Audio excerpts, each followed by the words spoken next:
भोजपुरी के सुपरस्टार अभिनेत्री और सिंगर अक्षरा सिंह ने सावन के महीने में अपना नया गाना अक्षरा बम का रिलीज किया है, जिसमें रिलीज होने के साथ ही दर्शकों में काफ़ी वायरल हो रहा है। शिव भक्तों काफ़ी झूम रहे हैं। अक्षरा सिंह का यह गाना वर्ल्ड वाइड रिकॉर्ड भोजपुरी के ऑफिशियल यूट्यूब चैनल से रिलीज हुआ है, जिसमें अक्षरा हरे रंग के लिबास में भक्त भगवान शिव की भक्ति से ओतप्रोत नजर आ रही हैं। इस गाने ने शिव भक्तों पर अपना जादू चला दिया है, तेजी से वायरल होने की ओर अग्रसर है।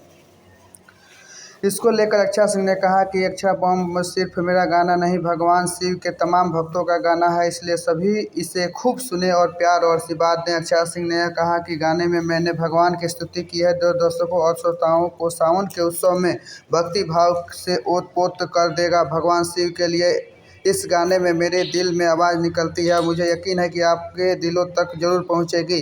आपको बता दें कि गाना अक्षरा बम के गीतकार मनोज मतलबी हैं, जिसके साथ अक्षरा सिंह की केमिस्ट्री काफ़ी जांचती है। अक्षरा सिंह के गीतों को मनोज मतलबी बनाते हैं। इस गाने के संगीतकार शिशिर पांडे और प्रोड्यूसर रत्नाकर कुमार है। रत्नाकर कुमार भी भोजपुरी इंडस्ट्रीज के बड़े फिल्मकार हैं।